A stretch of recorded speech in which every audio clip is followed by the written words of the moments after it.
인도하여 주시기 바랍니다. 오늘 은혜 받을 하나님의 말씀입니다. 에스겔서 17장 22절로부터 24절까지 말씀입니다. 구약성경 1174쪽입니다. 절수가 많지 않기 때문에 함께 합독하도록 하겠습니다. 22절부터 같이 합독하겠습니다. 나 주 여호와가 말하노라. 내가 또 백향목 꼭대기에서 높은 가지를 취하여 심으리라. 내가 그 높은 세 가지 끝에서 연한 가지를 꺾어 높고 빼어난 산에 심되 이스라엘 높은 산에 심으리니 그 가지가 무성하고 열매를 맺어서 아름다운 백향목을 이룰 것이요 각양새가 그 아래 깃들 것이며 그 가지 그늘에 거할지라. 들의 모든 나무가 나 여호와는 높은 나무를 낮추고 낮은 나무를 높이며 푸른 나무를 말리우고 마른 나무를 무성케 하는 줄 알리라. 나 여호와는 말하고 이루느니라 하라. 아멘.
옆에 계신 분하고 인사 나누시겠습니다. 감사합니다. 반갑습니다. 사랑합니다.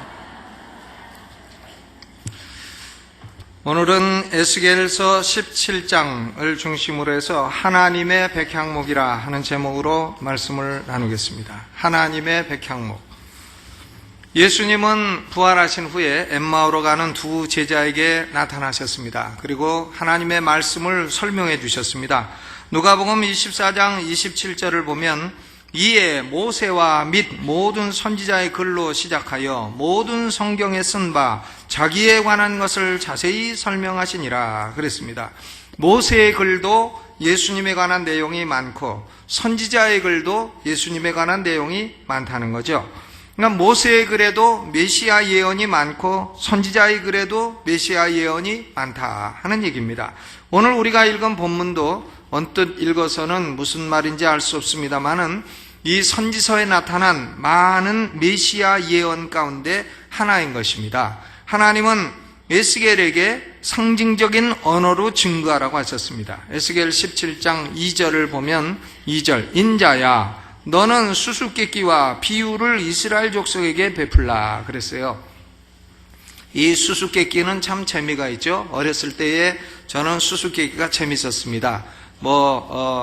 굴이 2개 있는데 기차가 들어갔다 나왔다 하는 게 뭐냐 그러면 그건 이제 애들 코 울리는 거 그거죠. 코가 들어갔다 나왔다 하고 또 흰 여자가 머리 풀고 소복 입고 하늘로 올라가는 거 뭐냐 그러면 그건 연기다 이런 수수께끼를 많이 했습니다. 그러니까 하나님의 에스겔에게 야 에스겔아 너도 수수께끼와 비유로 이스라엘 족속에게 말해라 그랬습니다.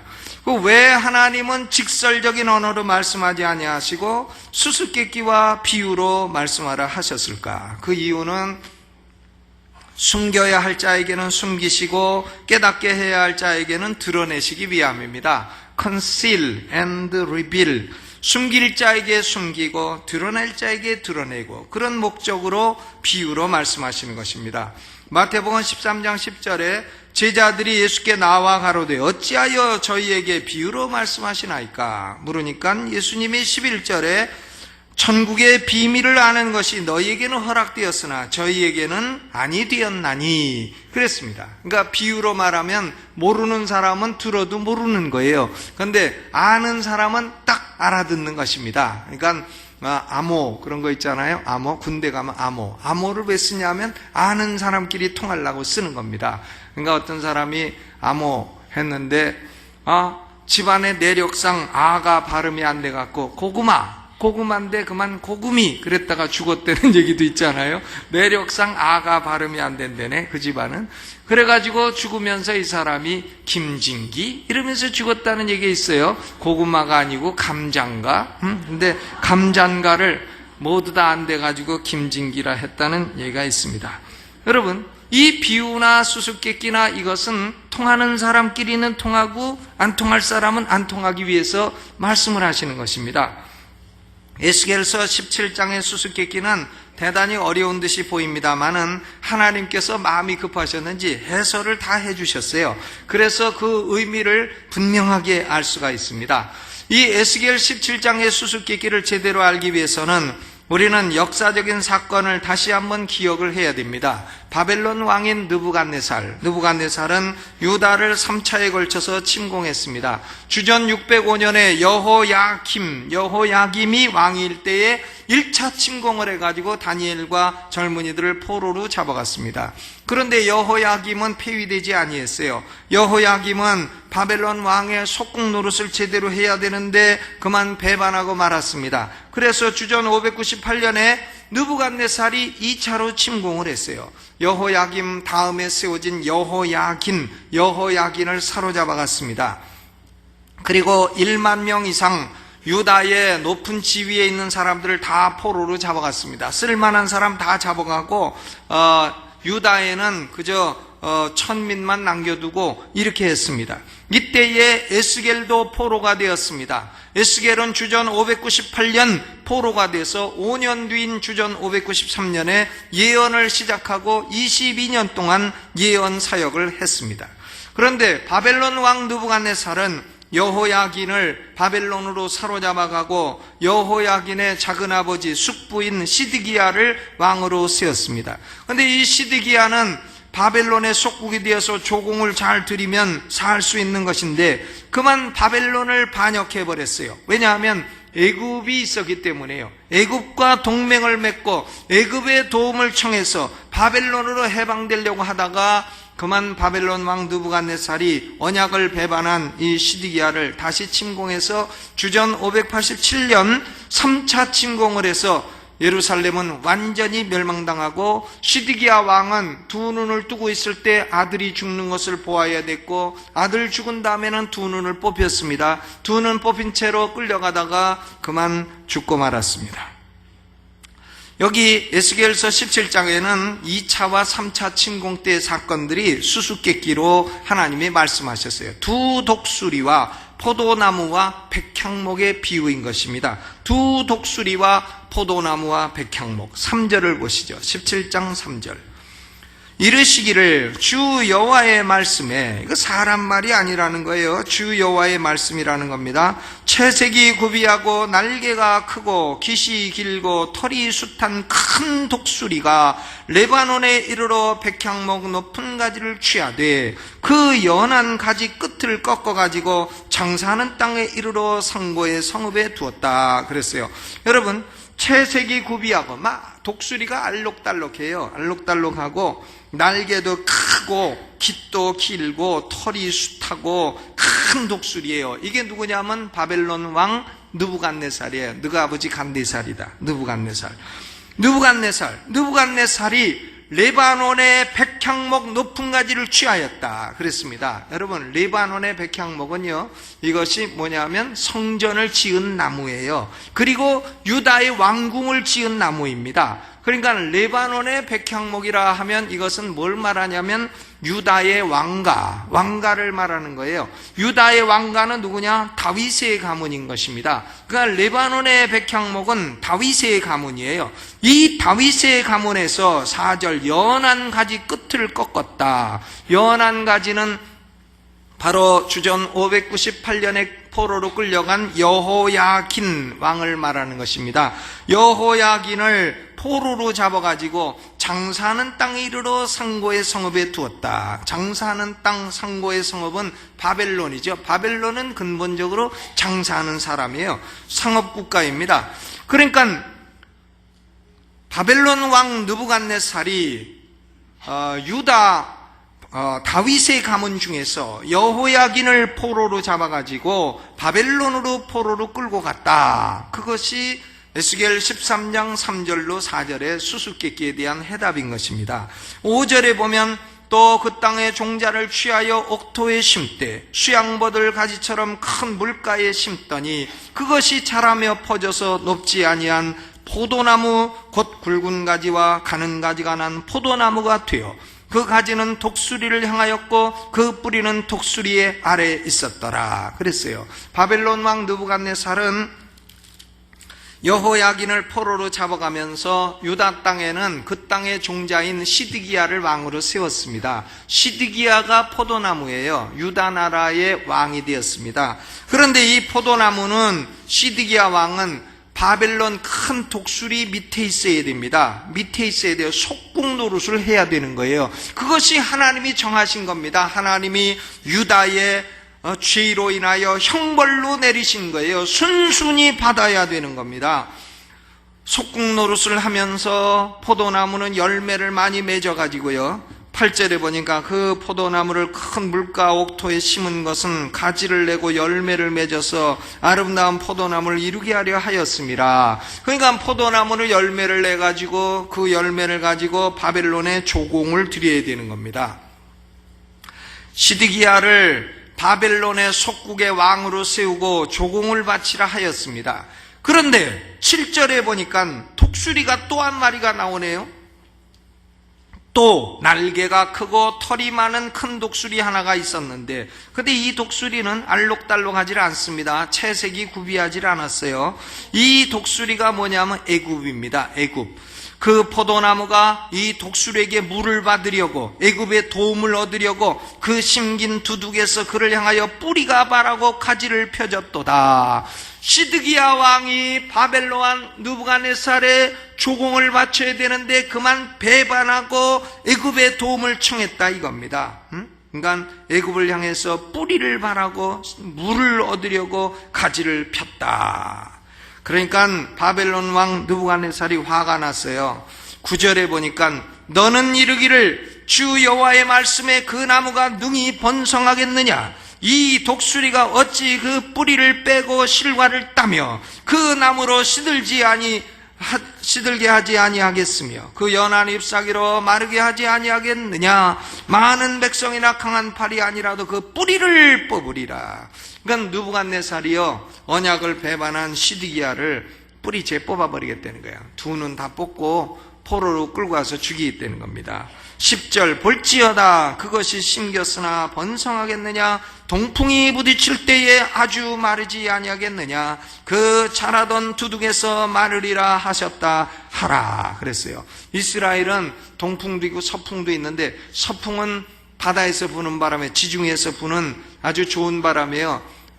식물을 살리는 바람입니다. 동풍은 이것이 사막에서 불어오는 바람이라 뜨거운 바람이고 식물을 죽이는 바람이에요. 동풍이 불어 마르지 아니하겠느냐. 그러므로 시드기야는 두 눈 뽑히고 자식 죽고 그리고 포로로 끌려가 바벨론에서 죽었습니다. 여러분, 여기 에스겔 17장 1절로부터 10절까지가 이렇게 수수께끼고요, 11절로부터 21절까지는 이 수수께끼에 대한 해석이에요. 하나님의 해석을 다 해주셨어요. 제가 수수께끼 얘기하면서 해석을 얘기한 것이 그대로 다 기록이 되어 있는 것입니다. 그러면 여기서 우리는 질문 한 가지가 나오게 됩니다. 중요한 질문이에요.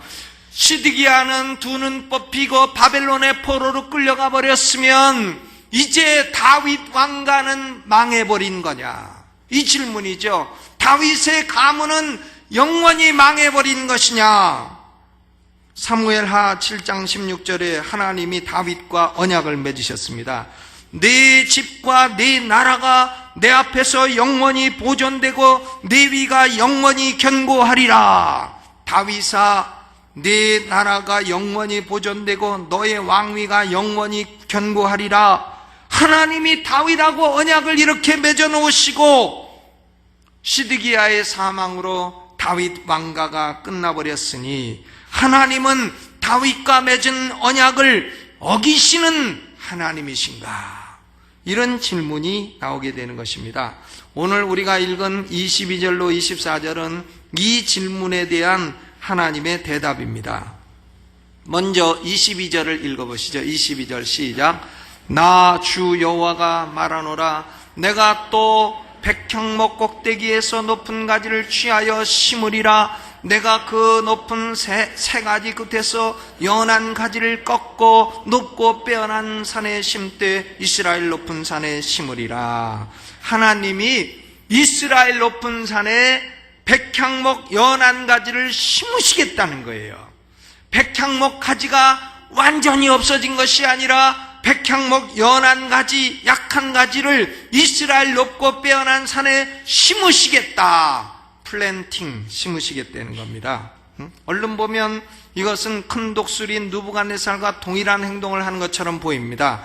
백향목에서 연한 가지를 취했다. 그런데 느부갓네살은 연한 가지를 취해서 포로로 끌고 가려고 한 것이고, 하나님은 그 연한 가지를 취하여 이스라엘의 높고 빼어난 산에 심기 위해서 취하신 것이다. 그런 말이죠. 여러분, 백향목 꼭대기의 높은 가지는 이스라엘 백성의 제일 우두머리인 왕가 다윗의 집안을 가리키는 것입니다. 다윗의 집안. 다윗의 집안을 하나님이 영원히 버리신 것이 아니라 또다시 연한 가지를 취하겠다는 거예요. 연한 가지, twig, twig, 혹은 sprig, sprig. 아주 안 쓰는 단어인데, 연한 가지를 취하겠다. 트위그를 취하여 높고 빼어난 산, 지리적으로 높고 빼어나다는 것이 아니라 영적으로 높고 빼어난 산, 시온산, 예루살렘에 심으시겠다는 겁니다. 다윗의 가문에서 연한 가지를 취하여 시온산 예루살렘에 심으시겠다. 이 예언은 물론 1차적으로는 주전 539년 고레스 칙령으로 스룹바벨의 인도를 받아 돌아온 포로 귀환한 사람들이 다윗의 후손을 중심으로 나라를 재건할 것이라는 걸 의미합니다. 그대로 이루어졌죠. 그러나 이 예언은 이것보다도 더 깊은 의미를 갖고 있습니다. 졸지 마요. 중요한 말씀이니까. 이사야 11장 1절로 2절에 이런 예언이 있습니다. 이새의 줄기에서 한 싹이 나며 그 뿌리에서 한 가지가 나서 결실할 것이요 여호와의 신 곧 지혜와 총명의 신이요 모략과 재능의 신이요 지식과 여호와를 경외하는 신이 그 위에 강림하시리라. 이새는 누구예요? 다윗의 아버지죠. 이새의 아들 다윗을 만나니 내 마음에 합한 자로다. 하나님이 그렇게 말씀하셨어요. 이새의 줄기에서 한 가지가 날 것이다. 이것은 뭐냐 하면 다윗의 가문에서 한 가지가 나올 거다. 이 가지에는 성령이 임하실 것이다. 이건 누구냐 하면 바로 다윗의 후손 예수 그리스도 메시아에 대한 예언인 것입니다. 예레미야 23장 5절로 6절도 동일한 예언이에요. 나 여호와가 말하노라. 보라, 때가 이르리니 내가 다윗에게 한 의로운 가지를 일으킬 것이라. 의로운 가지를 일으킬 것이라. 그가 왕이 되어 지혜롭게 행사하며 세상에서 공평과 정의를 행할 것이며 그의 날에 유다는 구원을 얻겠고 이스라엘은 평안히 거할 것이며 그 이름은 여호와 우리의 의라 일컬음을 받으리라. 제호바 찌드케누, 여호와는 우리의 의가 되신다. 일컬음을 받을 것이라. 여러분, 메시아를 가리켜서 다윗의 집안에서 나온 한 의로운 가지라고 했습니다. 에스겔 선지자의 예언도 동일한 거예요. 레바논의 백향목으로부터 한 연한 가지를 심으시겠다. 이것은요, 예루살렘에서 십자가를 지실 예수 그리스도 메시아에 대한 예언인 것입니다. 메시아는 이새의 줄기에서 나온 한 가지요, 다윗 집안에서 나온 한 의로운 가지요, 백향목 꼭대기에서 취한 한 연한 가지인 것입니다. 예수님은 연한 가지예요. 메시아에 대한 예언입니다. 22절은 하나님이 메시아를 이스라엘 예루살렘에 심으시겠다. 플랜팅, 심으시겠다는 예언입니다. 세상 눈으로 보면 예수님은 한 연한 가지에 불과할 것입니다. 예수님은 연한 가지죠. 말구유에서 태어났어요. 뭐 호텔에서 태어난 것도 아니고 무슨 한테 태어난 것도 아니고 말구유에서 태어났어요. 말 먹이는 말밥통. 그리고 예수님은 목수의 아들로 자라났어요. 뭐 학벌도 별로 없고 문벌도 없고 돈도 없고 뭐 친구도 별로 없고 무슨 이력서에 쓸 거 아무것도 없는 한 연한 가지에 불과했습니다. 그런데요, 하나님은 이 가지를 통하여 세상의 많은 사람들을 구원하신다는 거예요. 이 가지로 인하여 구원이 오게 된다는 것입니다. 여러분, 어떤 사람들은 그런 말을 해요. 인간은 선을 행할 능력이 있다. 인간에게는 자유의지가 있다. 그러니까 선을 행해가지고 이렇게 쌓이면 어느 정도 수준을 딱 넘어가면 천국 간다. 그게 모자라면 연옥 가고 더 모자라는 인간은 지옥 간다. 이렇게 가르칩니다. 그런데 이것은 순 거짓말인 것입니다. 여러분, 인간은 자기가 선을 쌓아서 천국 갈 수 없어요. 인간은 자유의지로 구원받을 수 없습니다. 여러분, 애굽에 포로된 이스라엘 백성들이 스스로의 힘으로 애굽에서 나왔다고요? 그런 말이 어디 있어요? 바벨론에 포로된 유다 백성들이 스스로의 힘으로 포로에서 해방됐다고요? 그런 기록이 어디 있습니다. 어디 있습니까? 구원은 오로지 여호와께로 말미암는 것입니다. 구원은 하나님이 심으신 한 백향목 연한 가지로부터 나오게 되는 것이에요. 그러니까 구약성경 요나서 2장 9절, 구원은 여호와께로 말미암나이다. Salvation is of the Lord. 하나님의 주권으로 구원받는 것이고, 하나님이 예루살렘에 심으신 한 연한 가지로 말미암아 사람은 구원받게 된다는 이 진리를 믿으시기를 주의 이름으로 축원합니다. 예수 믿어야 구원받는 것, 다른 방법이 없어요. 다른 방법을 의지하는 자는 지옥에 떨어져서 아이고 내가 잘못했도다, 아이고 내가 왜 그때 하나님 말씀을 안 들었던고, 아이고 가긴 어딜 간다고 자꾸 아이고 그럴 겁니다. 여러분, 22절은 하나님이 메시아를 예루살렘에 보내신다는 약속이에요. 그런데요, 이 연한 가지는 연한 가지로 그냥 계속 있는 게 아닙니다. 23절을 읽어보시죠. 시작. 이스라엘 높은 산에 심으리니 그 가지가 무성하고 열매를 맺어서 아름다운 백향목을 이룰 것이요 각양새가 그 아래에 깃들이며 그 가지 그늘에 거할지라. 이 연한 가지가요 예루살렘에 심었는데 이것이 막 자라는 거예요. 자라가지고는 가지가 막 많고 열매가 무성하고 각양새들이 다 와서 깃들게 된다 하는 말이죠. 말구에 태어나 목수의 아들로 자라난 예수님은 연한 가지입니다. 사람들에게 짓밟히고 조롱당했어요. 여러분, 예수님이 연한 가지처럼 보인다고 우습게 알지 마시라고요.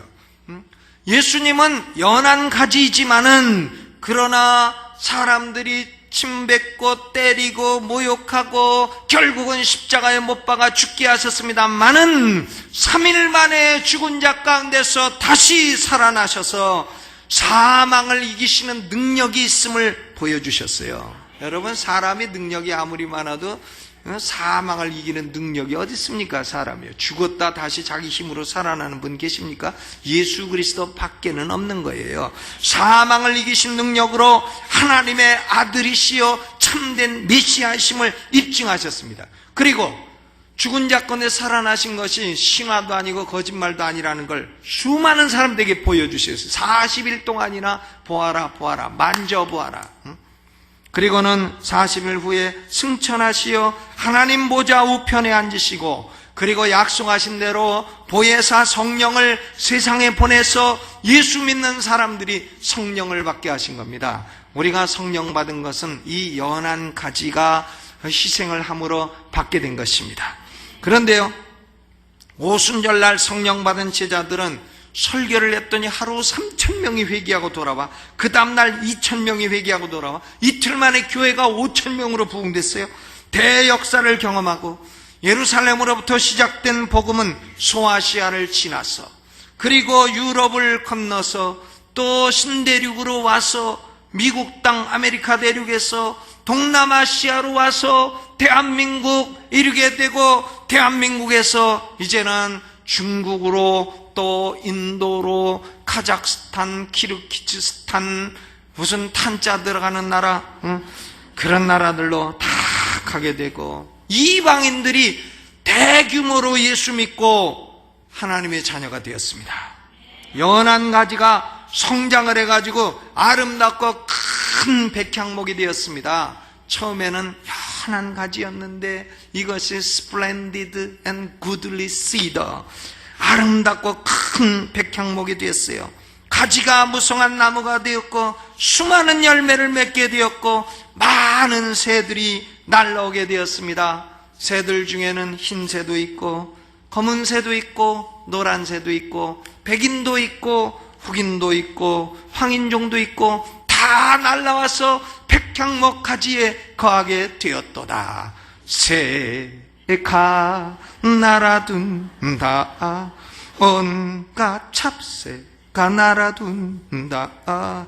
새 중에는 봉황새, 만수문전의 풍년새.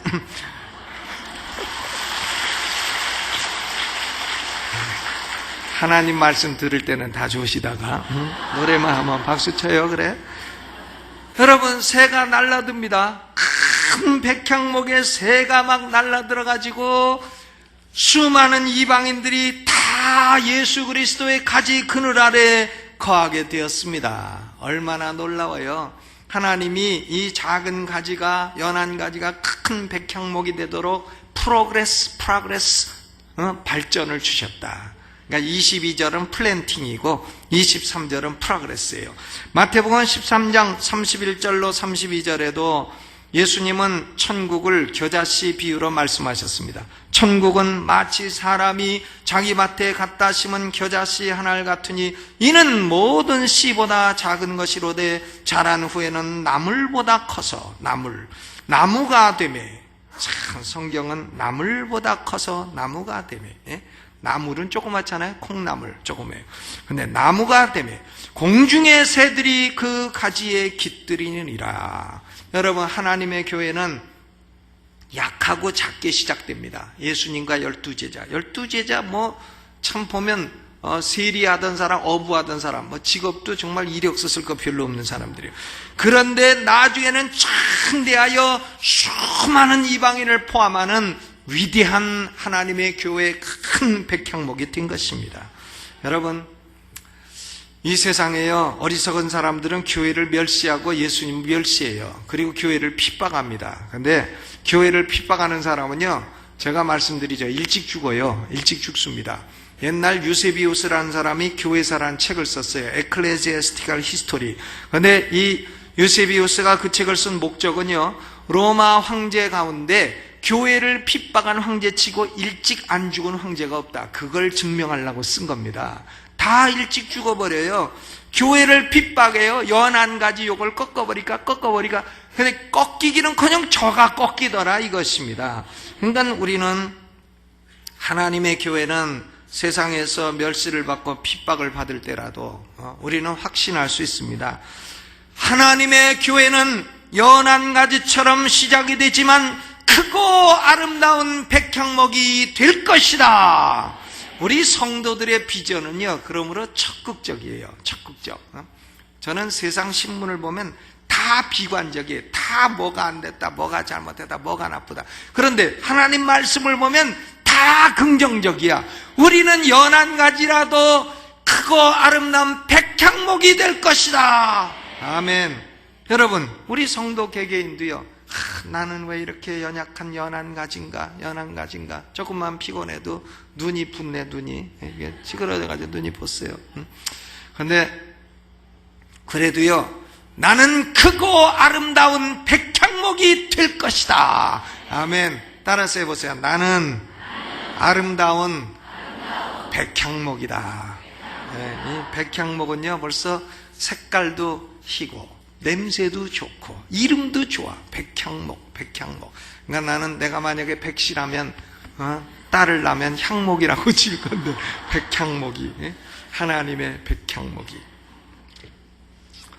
여러분, 연한 가지로 시작된 하나님의 교회는 크고 아름다운 백향목이 될 것입니다. 세 번째로 24절 읽어봅니다. 시작. 들의 모든 나무가 나 여호와는 높은 나무를 낮추고 낮은 나무를 높이며 푸른 나무를 말리우고 마른 나무를 무성케 하는 줄 알리라. 나 여호와는 말하고 이루느니라. 그랬어요. 아니, 연한 가지가 어떻게 크고 아름다운 백향목이 된다는 말입니까? 하나님께는 그 정도 능력이 있다는 거예요. 들의 모든 나무가 다 알게 된다는 겁니다. 들의 모든 나무는 열국의 통치자들을 가리킵니다. 열국의 통치자들은 하나님의 능력이 과연 그런 능력이로구나, 연한 가지도 큰 백향목이 되게 하는 능력이로구나 하는 것을 다 알게 된다는 겁니다. 하나님의 능력은 우주적인 영향을 미치게 된다. 유니버설 임팩트. 그러니까 들의 모든 나무가 다 알게 된다. 들의 모든 나무가 다 알게 돼.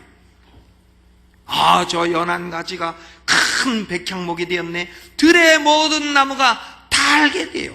그리고 하나님의 능력은 외적인 영향도 주고 내적인 영향도 줍니다. 외적으로 높은 나무는 낮아지고 낮은 나무는 높아지고, 그리고 내적으로 푸른 나무는 말리우고 마른 나무는 무성케 하시는 하나님의 능력을 알게 된다는 것입니다. 여러분, 높은 나무 같던 바벨론, 아수르, 헬라, 로마는 모두 다 낮아졌어요. 헬라가요, 옛날 소크라테스, 아리스토텔레스, 피타고라스, 피시도 하나 있어요. 다 이런 위대한 사람들이요, 참 철학을 얘기를 했고, 정말 위대하죠. 헬라어를 썼고, 헬라어. 그리고 아테네 파르테논 신전과 같은 위대한 문화유산을 세우고, 대한민국은 그때 뭐냐? 고조선이에요. 고조선. 무슨 곰이 들어가서 뭐 있다가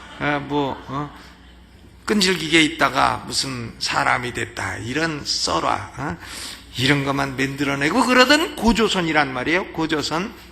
삼국시대도 아니에요. 삼국시대. 어떤 강도가 집에 들어가서 요새는 그걸 물어본다 그러죠. 삼국 나라가 뭐냐? 그러니까 이 사람이 무식해서 몰라. 충청도 사람인데. 그러니까 강도가 배에다가 칼을 탁 대고, 그러니까 이 충청도 사람이, 아, 배째 신라고구려? 응? 배째 신라고구려? 그러더래요. 그러니까 강도가, 에이, 이 사람 알면서 모른 척 했네? 백제 신라고구려, 삼국. 응? 그랬다는 확인이 안 된 얘기가 있습니다. 전 뭐 그 얘기가 참 우스웠어요. 근데 우리나라는 여러분, 이 그리스 아테네가요, 아테네가 막 문명을 꼽히고 철학을 그렇게 얘기할 때도 우리는 배째 신라고구려도 아니란 말이에요, 고조선. 근데 그 나라가 지금 대한민국의 축구를 2대 0으로 치더라. 그리고 그리스가 보니까 요새 IMF 와가지고요, 사람들 아주 못 먹고 살더라고요. 형편없더라고요. 그냥 대통령이고 정치가고 노인들만 데모하더라고. 다 데모해. 왜? 연금 올려달라고. 그러니까 높은 나무가 낮아졌어요. 낮은 나무가 높아졌어요. 여러분, 하나님은 높은 나무도 낮추시고 낮은 나무도 높이시는 하나님이신 것입니다. 그리고 하나님은 푸른 나무도 말려버리시고 바짝 마른 나무도 무성케 하시는 하나님이시다. 하나님은 말씀만 하고 이루지 못하는 무능한 하나님이 아니고 나 여호와는 말하고 이루느니라. 다윗 왕가가 다 망해버린 것 같고 시드기야가 두 눈 뽑혀 끌려가고 예루살렘의 귀족들 다 끌려가고 나라 망했구나 했는데 다윗의 자손 예수 그리스도가 예루살렘 시온산에 딱 서시더니 큰 백향목이 튀었더라는 겁니다. 여러분, 하나님은요 우리를 높여주시는 하나님이에요. 높여주십니다. 노래도 있잖아요. You raise me up so I can stand on mountains. 당신이 나를 일으켜 주셨기에 나는 산에 우뚝 서 있을 수 있고 You raise me up to walk on stormy seas. 당신이 나를 높여 주셨기에 나는 폭풍의 바다도 건널 수 있습니다. I am strong when I am on your shoulders. 내가 당신의 어깨 위에 있을 때 나는 강한 존재가 됩니다. You raise me up to more than I can be. 내가 될 수 있는 가능한 것보다도 당신은 나를 더 높여주셨습니다. You raise me up so I can stand on mountain. You raise me up to walk on stormy seas. I am strong when I am on your shoulders. You raise me up to more than I can be. 뭐 이렇게 불러도 되냐고 물어봐야 되겠습니다만은 참 얼마나 좋은 노래예요. 이걸 무슨 뜻인지도 모르고 술집에서 틀어주고 있네. 무슨 뜻인지도 모르고 술집 카바레 같은 데서 틀어주고 있다고요.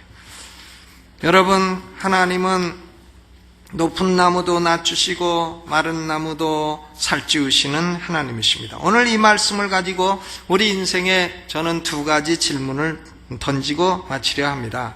첫째, 나는 내 인생을 어디에 깃들일 것인가? 내 인생은 어디에 깃들고 어느 그늘 아래 피할 것인가? 이 질문이에요.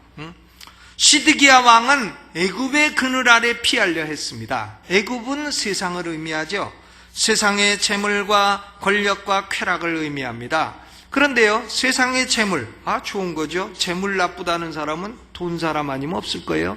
세상의 권력 좋은 거죠. 권력 있는 게 좋지 없는 것보다. 세상의 쾌락, 재밌는 게 좋지 재미없는 것보다. 그런데요, 그것은 의지할 게 못 된다는 거예요. 피난처가 안 된다는 겁니다. 어느 순간 재물 밑에 딱 피하고 있었는데 우리가 땡볕에 나가서 뭐 한가운데 햇볕 쬐는 한가운데 서 있을 수는 없잖아요. 그늘에 피해야 되는데 재물이 그늘이로다 하고 피했더니 어느 날 재물이 날아가더라는 거예요. 권력이 그늘이로다 했더니 어느 날 권력이 없어지더라는 거예요.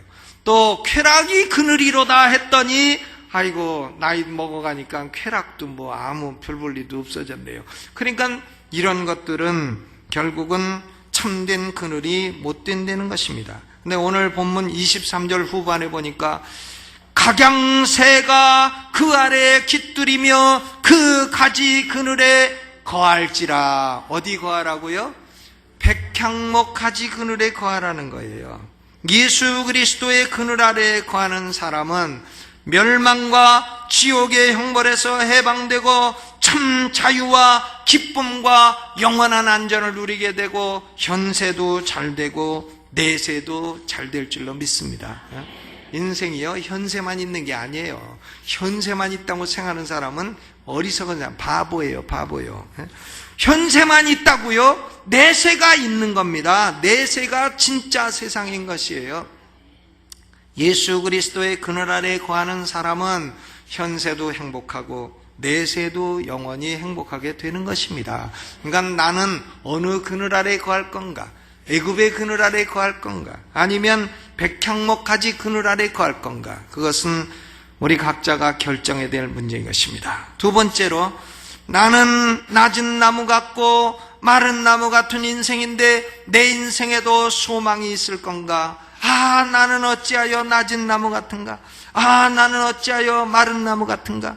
내게도 소망이 있을 건가? 이런 생각이 드는 사람은 낮은 나무를 높이시고 마른 나무를 무성케 하시는 하나님의 능력을 의지하고 사모하시기를 주의 이름으로 축원합니다. 사람이요, 인생 살면서 자기 능력으로만 살면 자기 능력이 얼마나 대단한 능력이에요. 하나님의 능력이 백이 아니겠어요? 내 백은 하나님 능력이다. 어떤 사람은 자기 백이 좋다 그러는데, 백, 충무공 이순신 장군 백은 뭐냐? 청와대 백이다. 그러는데, 왜? 광화문에 동상에 딱 청와대를 뒤로 해서 앉아 있으니까. 그런데요, 청와대 백이건 뭐건 간에 우리 백은 하나님 백이에요. 전능하신 하나님 백. 낮은 나무도 높이시고 마른 나무도 무성케 하시리라. 아멘. 하나님은 외적으로 높여주시고 내적으로 무성케 하시는 하나님이십니다. 그러니까 일마다 때마다 하나님의 능력을 끌어들여서 믿음으로 끌어들인 거예요. 주여 믿습니다. 하나님을 범사에 인정하고 하나님 전능하신 능력으로 날 도와주세요 하고 살면 그 사람은 크고 아름다운 백향목이 될 것입니다. 연한 가지를 심으신 분, 플랜팅 하신 분도 하나님이시요, 연한 가지를 큰 백향목으로 성장시킨 프로그레스 하신 분도 하나님이시요, 또 낮은 나무를 높이시고 마른 나무를 무성케 하신 파워, 능력을 가진 분도 하나님이신 것입니다. 말씀을 마치고 우리는 솔리데오 글로리아, 오직 하나님께만 영광을 돌리는 생애가 되시기를 주의 이름으로 축원합니다. 오른손을 들겠습니다. 제가 기도를 안 할 테니까 여러분 목소리로 하나님, 낮은 나무 같은 나를 높여주시고 마른 나무 같은 내 영혼을 무성한 나무가 되게 하여 주시고, 하나님, 내가 백향목 가지 그늘 예수 그리스도 아래에 거하겠사오니 평생에 하나님의 능력이 내 백이 되어 주옵소서. 주여 한번 크게 부르고 통성으로 기도합니다. 주여!